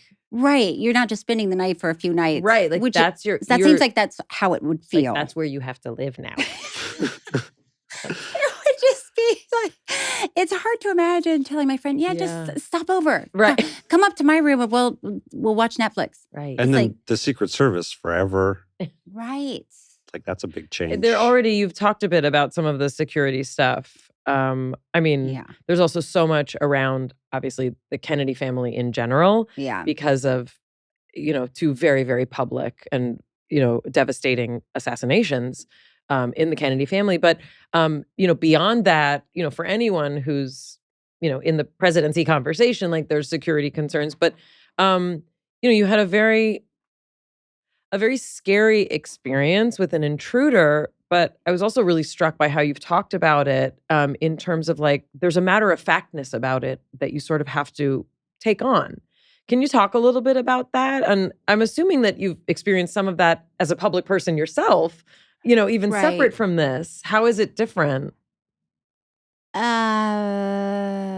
Well, it's intense. Because as a public person in the public eye, I've never felt, and maybe it's naive, but you never felt like somebody was coming to get you.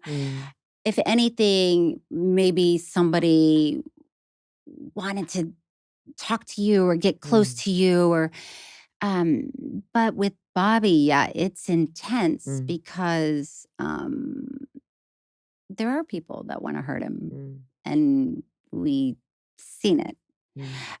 So it is really a strange feeling to be watching the news, and you're watching the news break that somebody out early on one of Bobby's events was arrested because he and armed. And I'm watching it before I can even talk to Bobby because Bobby got there and did the speech.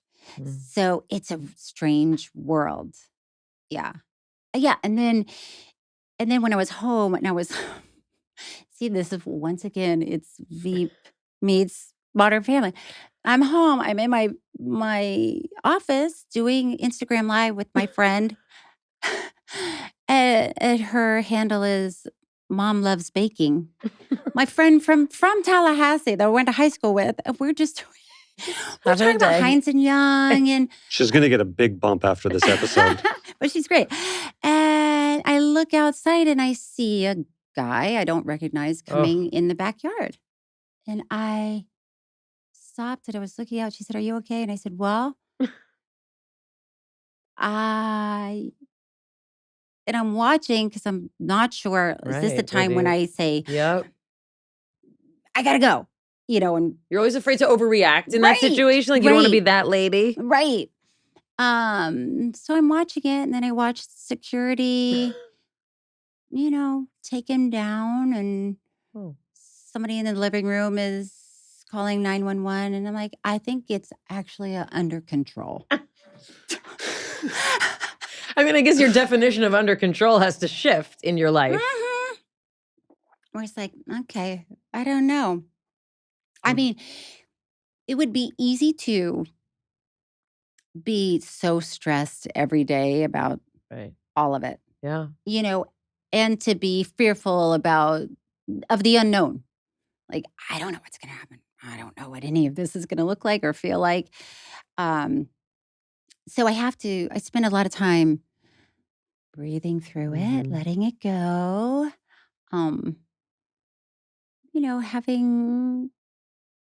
staying close to my family, and grounded that way, where we'll look at each other and say, this is crazy.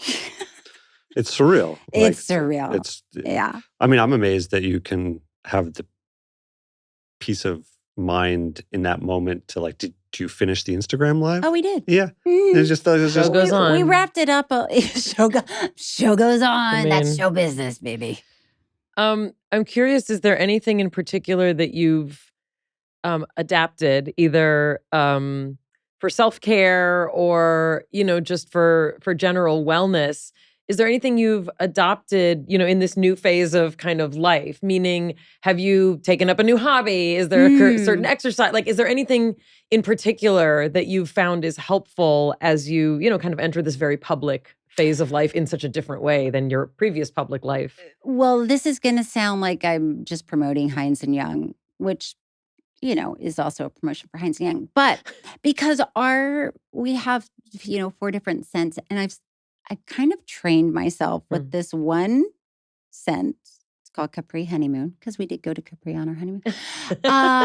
But I wait till the end of the day. I have a candle by my bedside, and I put on my pajamas, and then I light the candle, and it's like an indicator to me, like, you need to, whatever you're doing, you need to stop. And Remember when he wasn't running for president and you were just on your honeymoon and it seemed like you were a princess? Right. I was like, woohoo. So I just have to keep reminding myself. And I do yoga. Yoga is very helpful too. And in yoga, What kind of yoga do you do?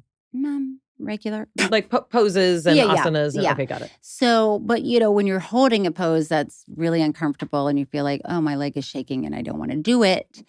But you keep breathing and it's going to, moments are going to come when you're not doing the pose anymore. So so it's good for me to do yoga and to just be reminded that sometimes I'm going to have to do something really hard. And I can get through it, and there'll be a moment after that hard thing that hopefully won't be as hard. What is when you light the candle, what is the self-talk? I mean, is it similar? Yes, it is. Like, it's interesting because it's not only the little flicker of the candle, because so that's visually you're seeing it and it's glowy and it feels good.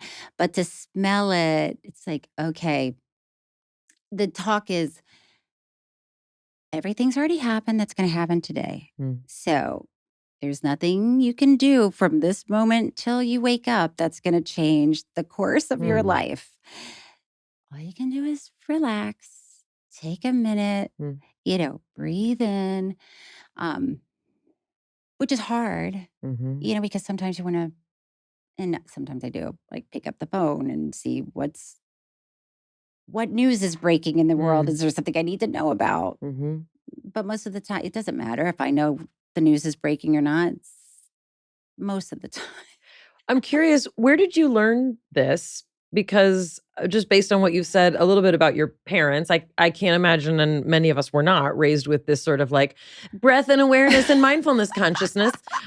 When did you get it? Where, is this something you learned in therapy? Is it something that you just picked up? Like, where did you get that sort of notion? Because it's such a simple thing to be able to say, like, I don't have to keep working on this. Right. Like, I get to sleep. I get to rest. Right. Like, I've been thinking about, I was recently having some difficulty sleeping, and the notion that, like, I deserve a break. My brain needs to shut down. Like, I deserve a rest. To shut Where did your it come brain from down. for you?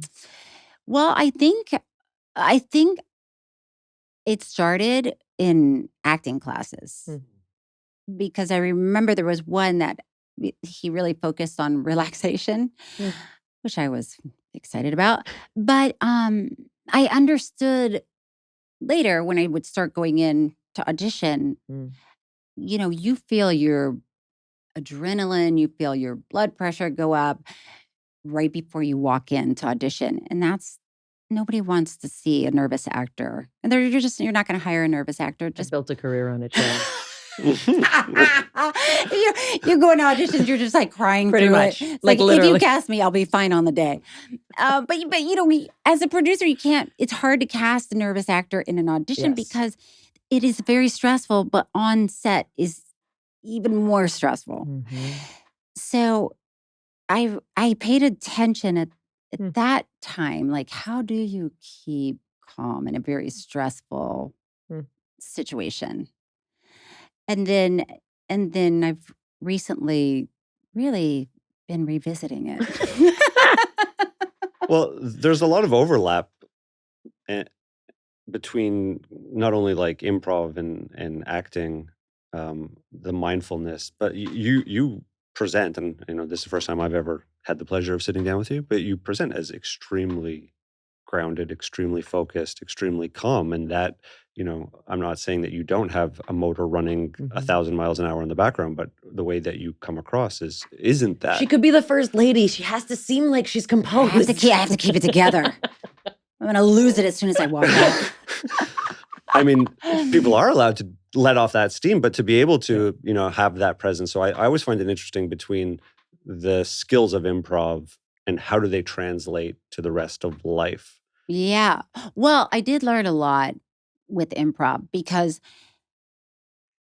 the thing that you learn, I mean, the things that I had learned previously to the Groundlings as an actor was know the script word by word, know everything about the script, so that when you start doing improv and there's no script and they say you just have to trust yourself, it's like, ew, boy, I don't think so. This doesn't make sense to me. And then you learn that there's no wrong answer. Whatever you're going to say next is the right thing. It might not be funny.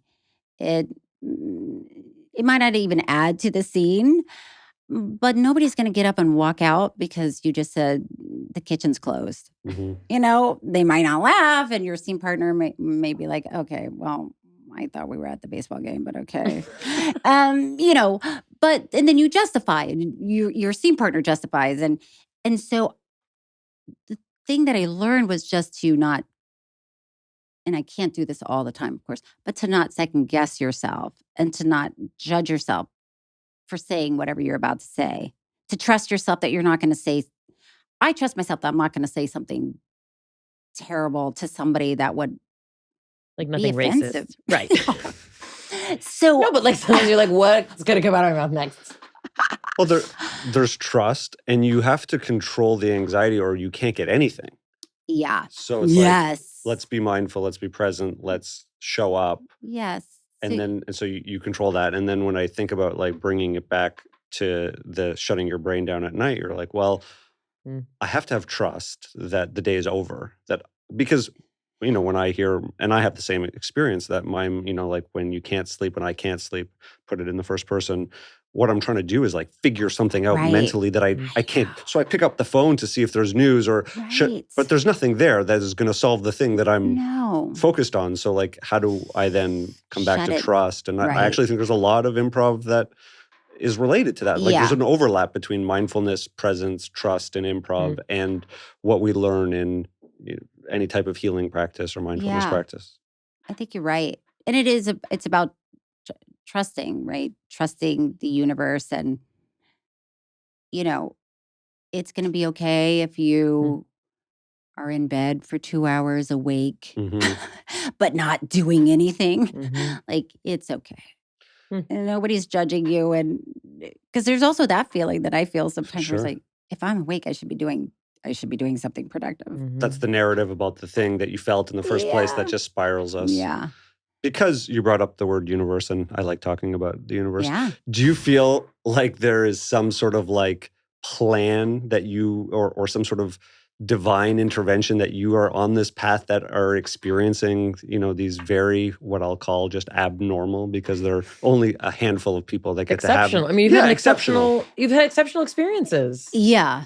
I do feel like it's interesting because there's part of you or one that feels like you are controlling, you're navigating the boat a little bit, but you're not in control of the waves or the ocean. So there's that when I start thinking back about my life, it feels like I am glad that I was paying attention to signals from the universe at the time, even working at the hotel and, meeting Phil Hartman. Yeah. And then the Groundlings, and then everything in Curb Your Enthusiasm. I didn't get Mad TV. I didn't even get to audition for SNL. And then I'm on Curb, and then I meet Bobby. And then the next thing you know, he's running for president. And it's like, and you're eating rice out of your hand. I know you're eating rice out of your hands. And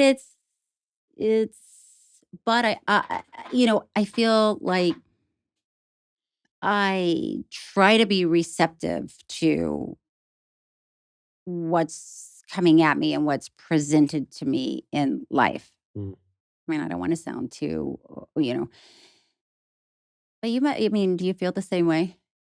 I mean, I didn't get married at the Kennedy compound, so still waiting.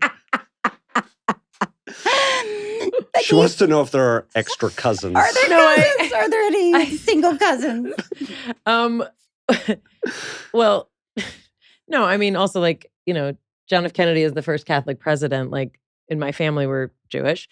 It was like there was some weird camaraderie, I think, that a lot of immigrants felt with like, he did it different. Like we're different. So like, it's a very kind of different world that we're talking about. But I think that, it's something that we talk about a lot. Like, and what we're talking about, like the Christian word is providence, right? Is there providence here? Are you able to say the hand of God, whatever that looks like, was always guiding my path? And, with that though, you have to take the bad with the good, meaning like every trial and every challenge is also included, in that path. But yeah, I mean,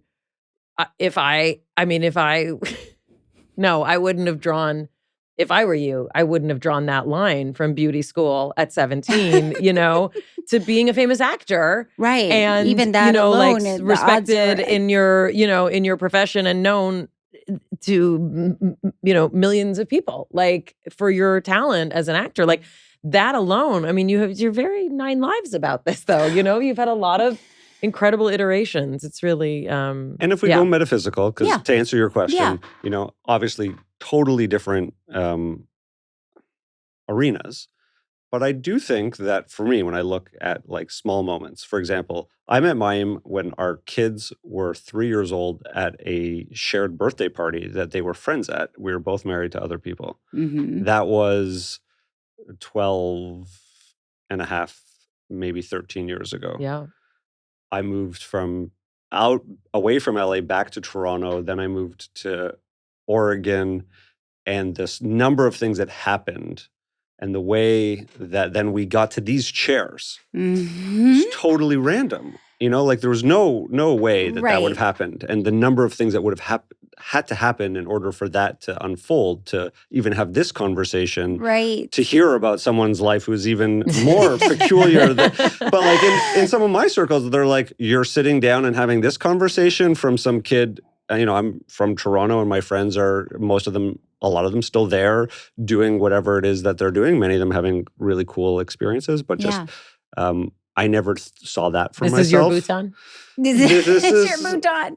You can eat rice out of it. I am full of rice. And then the other things that, have aligned beside that to, start a company and to explore that and to be sitting with sometimes people who have started, very large influential organizations. You're like, there's a surreal nature that I could never have imagined. And I do wonder, I'm like, is it providence? Is it totally random? But what I always connect back to is that growing up, I was like looking around and I never looked around and was like, oh, this is for me. You always thought there was something. Wanted to get out. I always thought there was something that's else. how I felt in Florida. Although my whole family lives in Florida and I appreciate Florida. I appreciate the people there. But when I was growing up, I just felt like, this is, I don't think this is where I'm supposed to be. Wow. And that's the intuition when I heard you talk about Florida and you're like, oh, I know I need to go to Los Angeles. Yeah. I didn't know where I needed to go, but I knew that I needed to leave in a way. Like, Toronto's an amazing city. Like, I think it's one of the best cities in the world. And all my friends, not all of them, but majority of my friends, they went to a college called Western, which is in London, Ontario, which is 2 hours away. And I was like, I knew so much that I was not going there. Yeah. I, again, didn't know where else I was going to go. And a lot of my life is like, I'm not sure where to go. But then I end up there. And that's where you ended up going to school? I did not go. No, I ended up going to Vermont and then out to the West Coast to Victoria Island, British Columbia. And then from there down to Los Angeles. And I did the American Film Institute's conservatory program. Never would I have thought to do that from there. But like, again, following Right. the sign of like, oh, Right.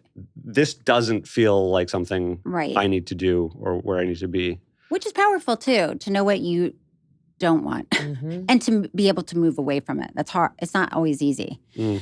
because a lot of times it's taking risks. That's the other thing. I, for the most part, am okay taking risks. I don't, because I have faith that I'll make decisions in the moment that are going to be okay. Mhm. I will figure it out when the time comes, but I know people that are paralyzed by risk. They Mhm. do not want to take a risk. Mhm. I mean, that is probably part of it. But that goes back to presence mindfulness, which is another Right. parallel between improv and mindfulness and Right. spirituality. Is like you were okay to be like, I'm gonna be able to make that decision, which has a huge amount of trust in it, which Yeah. I admire. First of all, I don't relate to either of you because I've been stuck in this city since I was 2 weeks old. And every time I tried That to leave, is I ended up staying. crazy. And I was supposed to go to Harvard, but I was working on Blossom and I'm just stuck and I'm here. And I've always I don't relate. And part of it, I mean, I think there's a risk element, but I don't know. It's like my destiny was just to wait here for you to move back, I guess. I don't know. Can I tell Cheryl about how great New York is for you? I do love New York. That's my city. Mm. You talk about that you've been stuck here. Yep. But there's a totally different version of her That you like better. Everybody knows. in New York. I'm a different person there. Her hair's a little different. She's like, but she drives water. differently. Oh, I drive like this is how I'm supposed to drive. Everybody understands But me there is here. a resonance of a place Right. that I Yeah. think Okay. people can gravitate towards. Yeah. Can I do a rapid fire with you? It's yeah. very rapid. It's nothing. The I longest thought you were going to rapid say we fire. weren't recording. This is rapid fire breakdown style with Cheryl Hines. What was your mother right about? She'd always tell me when I fall in love to save a little piece for yourself in case it didn't work out. I was like, okay.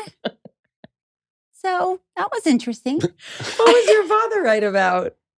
Oh, if you you might not know this. If you have a leg cramp or a foot cramp, to drink pickle juice. Super good There's information. a lot of pickle juice going on in our house, and it drives my daughter Kat crazy because she'll go. She'll be like, "Why are you talking about me?" So she'll get a pickle, and there's no pickle juice in the jar. She's like, "You guys are disgusting." Do you get a lot of cramps? Yes, because have you ever hiked a mountain in Bhutan? Do they have pickles in Bhutan at the no, store? No, they don't. But in our house, for whatever reason, there's a lot of physical fitness for Mm. whatever. I mean, he hikes every day, and he would have me do it too if he. Yeah, a Thought I friend of would. mine who adjacently knows him was like, I can arrange a hike for you with him. Like, is that how you meet with him? You hike with Yeah. him? Oh. Sign me up. Okay. Is there like a meetup? Group? Yeah. No, Yeah. I don't know. Location that promotes your best mental health. I mean, the beach. Oh, Yeah, Okay. probably any beach. nice. You're in the right state. Do you have a mantra or a saying that you like very much? My sister and I always say, if we're having a tough time, we always say you just got to run through the fire. Hmm. Like, there are just tough times that will happen. But my sister was saying that this is a slow walk. Mm. The election, she's like, you're going to have a slow walk through the fire. I'm like, thank you. And you're not I wrong. love that. Yeah. Just make sure you don't cramp. Who's been your best spiritual teacher? My sister. Nice. Moment of best intuition. But this is sort of strange, but kind of circling back to what we were talking about. When I first moved here and I was getting my headshots done, the photographer, we were talking about life, and he said that I had to read The 7 Spiritual Laws of Success Hmm. by Deepak Chopra. And I thought, that seems a little crazy, but okay. And I did. And I mean, it wasn't something that I usually do if somebody says, oh, you have to read this. Sure. To go get it and read it. But you did. But it really did change. There's one of the rules in there really changed my life. Which one? the rule of detachment. Mm. Because at the time, and I still am an actor, but I felt like if I just got this acting job, my life would be perfect. Mm.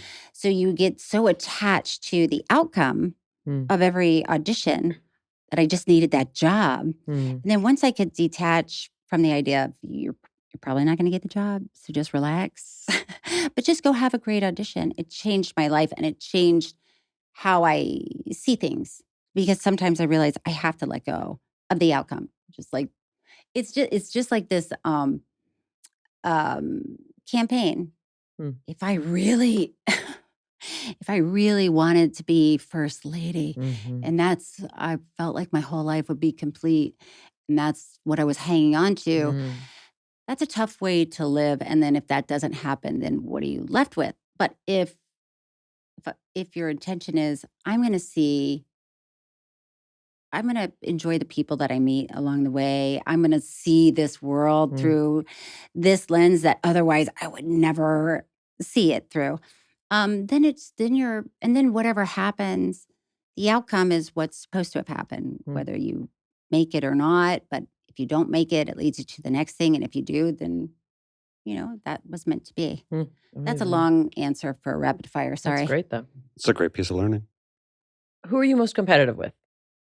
I'm not very competitive. Okay. No, that's not true. My friends that play poker, we play poker. Oh, and you get competitive? Oh, yeah. Mm-hmm. And what do you know to be true? That change is inevitable. As much as you don't want things to change, it's going to change. The final episode of Curb aired last week, but you can watch the whole season, currently available on Max. Also, if you've never watched Curb Your Enthusiasm and you like me, watch that show. It's the show for you.